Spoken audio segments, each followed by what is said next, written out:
Hello everyone, Gaara here and welcome to a brand new deck tech video. I'm finally back from DreamHack and today I wanted to show you a deck that was quite popular during DreamHack.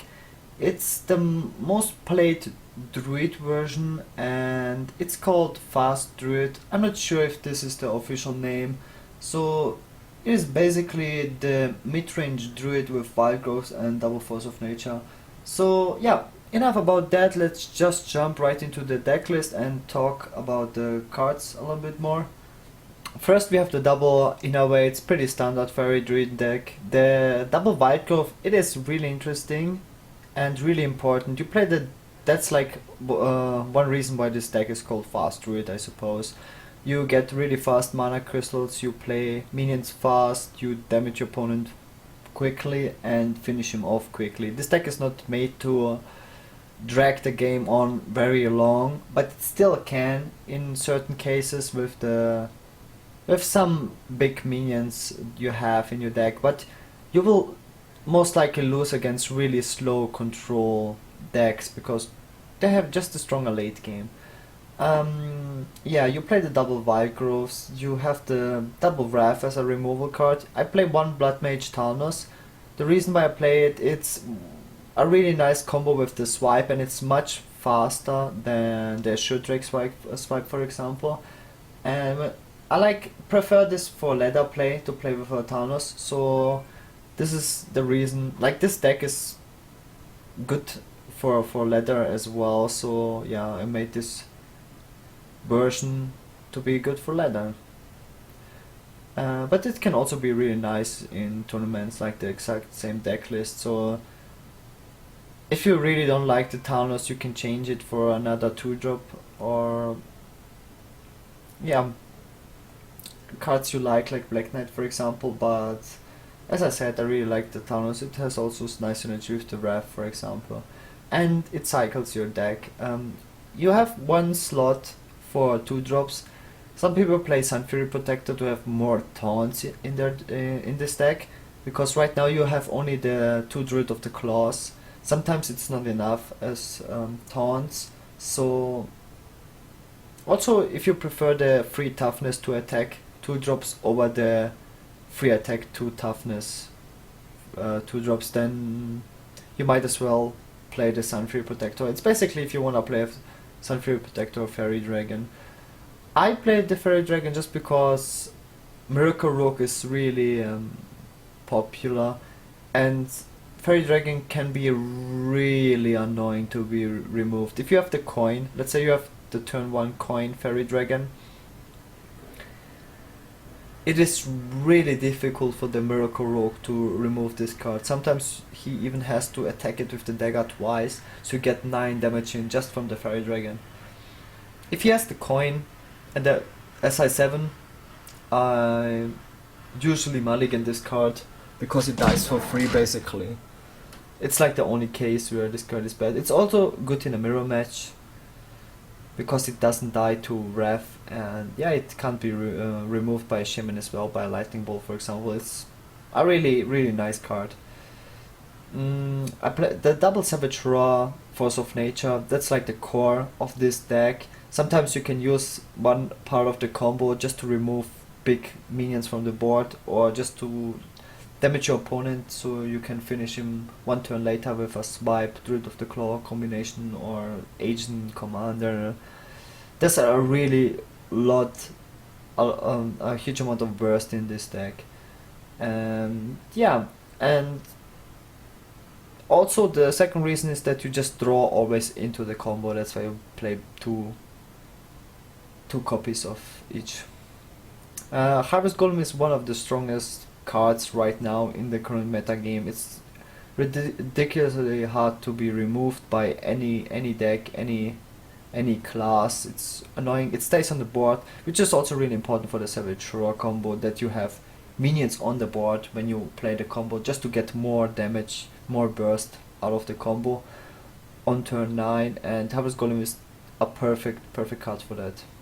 Double Swipe as a removal. Sometimes it can be used for extra burst to finish off your opponent when he has taunts on the board. Just a really good card. Double Yetis the best 4-drop right now in the game, and just a solid card. It stays on the board, which is also really important. 5 toughness is the magic number. If you get it out early with the Wild Growth, it's a card that will get a lot of damage in most of the time. Keep of the Growth, just a really important card as well. It's really good against aggro decks if you can play it with the Innovate to kill knife jugglers. It has silence. Silence is really important. Also against handlock, and Druid is usually weak against handlock.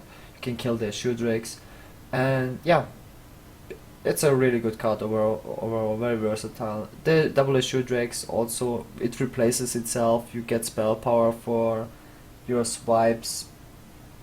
You play this card basically for free, and it fits nice in the curve, and just, yeah, a really good card overall. Same with the Druid of the Claw. The stats are really good.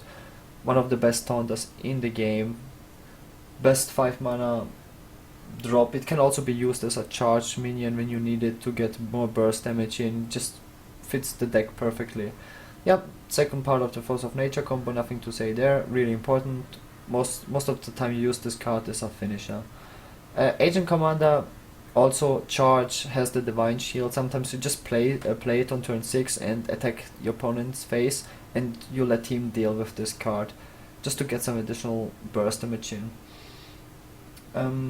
You can play just one Agent Commander if you don't like to have too many 6-drops.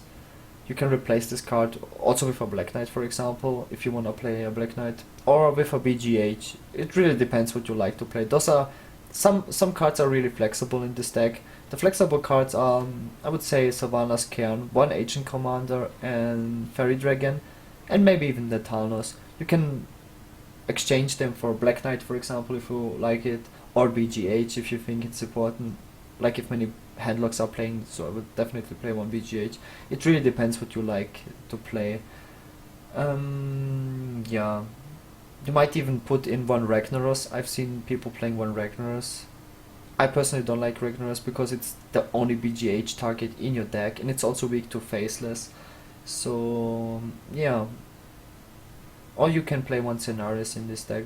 Those are like the versatile cards, but the other cards are pretty core, like the Druid of the Claw, Keeper, Yeti, Swipe, Savage Golem, the combo, the Wild Growth, the Innovations, and the Lores. And the Shudrix. Yeah, I play one Cairn. I think it's a really strong card. Most people don't play Faceless in Leather, so if you can get it out early with the Wild Growth or the Innovates, it's a card that just stays on the board, and this is really important for the Force of Nature Savage Roar. I see this card as a really big Harvest Golem, and Harvest Golem is really good for this deck, and the big version as well, obviously. I like Sylvanas a lot, most of the time because of the mirror matchup. In a mirror, Sylvanas is extremely strong. You have to silence her most of the time, and even if you silence her with the Keeper of the Grove, you still have the 5/5 minion on the board, which kills basically everything a Druid has. So if the opponent also facelesses your Cairn or plays his own Cairn, you can just take it over with your Sylvanas. You can most of the time just ref your own Sylvanas or Keeper your own Sylvanas. It's really nice. I really like this card a lot. It's not being played by many Fast Druid decks, but personally I like this card really, and I wouldn't remove it or change it with any other card. The Double Lord, just a really strong card, especially when you are able to play it with the Innovate. Draws 2 extra cards, and sometimes when you play against Freeze Mage, it's really versatile effect with the restore 5 health. Against Freeze Mage, you basically save this card and just heal yourself, just so he can't burst you down. It's really nice card. And yeah, so that's the deck, and I'm going to show you some games on Leather, and I hope you like it. It's really, really strong. Tell me which deck you want to see next. Like if you want to see a deck tag of my DreamHack decks, and yeah.